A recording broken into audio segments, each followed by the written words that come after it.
वसुदेवसुतं देवं कंसचाणूरमर्दनं देवकी परमानन्दं कृष्णौ वन्दे जगद्गुरुम्। श्रीमद् भगवत गीता अध्याय 12 भक्ति योग श्लोक नंबर 6 और 7। ये तु सर्वाणि कर्माणि मयि सन्न्यस्य मत्पराः अनन्येनैव योगेन मां ध्यायन्त उपासते तेषामहं समुद्धरता मृत्युसंसारसागरात् भवामि न चिरात् पार्थ मय्यावेशितचेतसाम्। जो मेरे भक्त मेरे परायण होके अपने सभी कर्मों को मुझ में अर्पण करके मुझ सगुण रूप परमेश्वर की अनन्य ध्यान योग से निरंतर चिंतन करते हुए भजते हैं, ऐसे भक्तजनों का जिनका चित्त पूर्ण रूप से मुझ में एकाग्र हो गया है, आवेशित हो गया है, ऐसे भक्तजनों का हे अर्जुन मैं इस मृत्यु रूपी जो संसार सागर है, भव सागर है, उससे उद्धार करता हूं, उद्धार करने वाला होता हूं। ये भगवान ने इन दो श्लोकों के माध्यम से सगुण रूप के जो उपासक हैं, सगुण रूप की पूजा करने वाले जो भक्त हैं, उनके विषय में बताया है कि मैं उनका उद्धार करता हूं। कैसे भक्त हैं? अब छठे श्लोक में भगवान ने सबसे पहले तू शब्द का प्रयोग किया है। उसका अभिप्राय ये है कि भगवान ने सगुण रूप के उपासकों को निर्गुण रूप के उपासकों से अलग करने के लिए तू शब्द का प्रयोग किया है। उसके बाद सर्वाणि कर्माणि मयि सन्न्यस्य, कि अपने सभी कर्मों को मुझको अर्पित करके करेगा, मुझको अर्पण करके करेगा। अब कौन से कर्म?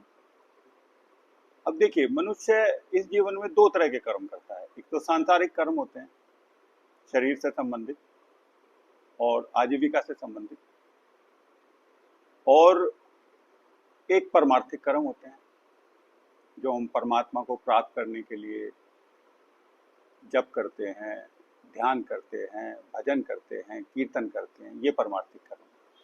और सांसारिक कर्म में जैसे शरीर के लिए हम खाते पीते हैं, नहाते हैं, उठते हैं, बैठते हैं, और आजीविका के लिए व्यवसाय करते हैं, नौकरी करते हैं, ये सारे कर्म मुझको अर्पण करके करेगा, मेरे को सोच के करेगा।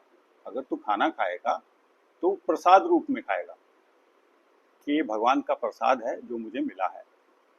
जो वो नौकरी करेगा, जो वो व्यवसाय करेगा, ये सोच के करेगा कि इससे जो भी ईश्वर मुझे देंगे मुझे स्वीकार है, मुझे उससे ज्यादा नहीं चाहिए।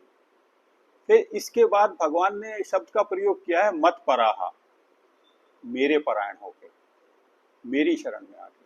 ये बहुत महत्वपूर्ण शब्द है भगवत गीता में, कि तेरे लिए मेरे से परे कोई नहीं है, मेरे से ऊपर कोई नहीं है, तेरे लिए सब कुछ मैं ही हूं। हमारे जीवन में क्या होता है कि हम हमारे से ज्यादा धनवान, ज्यादा शक्तिशाली, या कोई उच्च अधिकारी है, या कोई नेता है, हम अपने आप को उनके सामने बहुत गौण, बहुत छोटा महसूस करते हैं, ये हमारे से बड़े हैं। ईश्वर कह रहे हैं नहीं, सब कुछ मैं ही हूं, मैं हूं सबसे बड़ा। जब तेरे मन में ये विचार आएगा तो तेरा भय समाप्त हो जाएगा, फिर तुझे किसी से भय नहीं रहेगा, क्योंकि मैं ही हूं सब कुछ, मेरे से बड़ा कोई नहीं है। तू ये मान, मत पराहा, मेरे परायण होके, मेरी शरण में आके। फिर भगवान ने शब्द का प्रयोग किया है अनन्येन एव योगेन, अनन्य ध्यान योग से। अनन्य का अभिप्राय है कि पूर्ण श्रद्धा से, लगातार।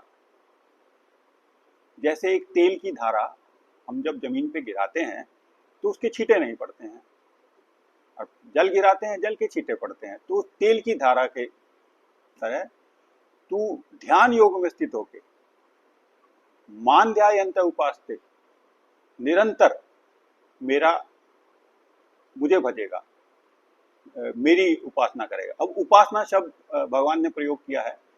उपासना दो शब्दों से मिलकर बना है, उप और आसन। मेरे समीप बैठ के, भगवान की प्रतिमा आकृति के समीप बैठ के छोटा आसन लेके। छोटा आसन का अभिप्राय ये है कि ऐसा ना हो भगवान की जो प्रतिमा है वो तो छोटी हो, तो तेरा आसन बड़ा हो। और इसका दूसरा अभिप्राय है कि अपना जो अभिमान है, अपनी जो ईगो है, अपना जो अहंकार है, मैं ये हूं, मैं बहुत धनवान हूं, मैं बहुत शक्तिशाली हूं, इसको छोड़ के, उपासना का ये अभिप्राय है, बैठ के तू मेरी उपासना करेगा, ऐसे भक्तजन। फिर भगवान ने 7वें श्लोक में शब्द का प्रयोग किया है, मैया वेचित चेतसाम, कि तेरा जो चित्त है ना वो पूर्ण रूप से मुझ में एकाग्र होगा, मुझ में आवेशित होगा।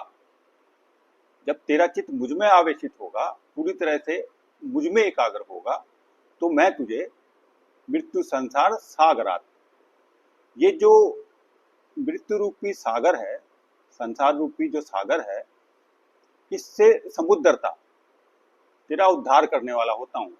अब देखिए, ये जो मृत्यु संसार सागर शब्द का भगवान ने प्रयोग किया है, मृत्यु कहते हैं अज्ञान को। अज्ञान को इसलिए कहते हैं कि हम अपने आप को शरीर मानते हैं, शरीर की मृत्यु होती है हम आत्मा की मृत्यु होती नहीं है। तो ये जो अज्ञान रूपी जो संसार है, ये संसार अज्ञान का कार्य है कि इसमें सारी चीजें नाशवान है। जो भी संसार में वस्तुएं हैं, पदार्थ हैं, सबका नाश होता है। ऐसा कुछ नहीं है संसार में जिसका नाश नहीं होता है, चाहे वो सूर्य है, चाहे वो तारे हैं, चाहे वो चंद्रमा है, चाहे पूरा ब्रह्मांड है। सबकी आयु है, आपसे ज्यादा है इसलिए आपको ऐसा लगता है। आयु तो सूर्य की भी है। जब प्रलय आती है तो कुछ नहीं रहता है, केवल अंधकार ही अंधकार होता है, कुछ नहीं रहता है। तो भगवान कह रहे हैं ये जो मृत्यु संसार रूपी जो सागर है, इसको पार करना बहुत ही दुस्तर है, बहुत कठिन है। जैसे समुद्र है, उसको पार करने की शक्ति मनुष्य में नहीं है, मनुष्य उसको तैरकर पार नहीं कर सकता, असंभव है उसके लिए। इसी तरीके से ये जो संसार रूपी जो सागर है, जो अज्ञान का प्रपंच है, इसको पार करना बहुत कठिन है। मैं तुझे इससे पार करा दूंगा। भगवान ने शब्द का प्रयोग किया है समुद्रता। 3 शब्दों से मिलकर बना है, सम उत धरता। सम का अभिप्राय है सम्यक, अनायास, अचानक। उत का अभिप्राय है ऊर्ध्व, ऊंचा। जो सभी बाधाओं का स्वामी जो ब्रह्म है, जो सबसे ऊंचा है, उसमें धरता, धारण कराने वाला होता हूं। तुझे मैं उसमें धारण करवा दूंगा। जो निर्गुण ब्रह्म है, तू उसमें समा जाएगा। भगवान ने ये कहा है कि तेषामहं समुद्रता मृत्यु संसार सागरात भवामी नचिरात पार्थ मैया वेचित चेतसाम।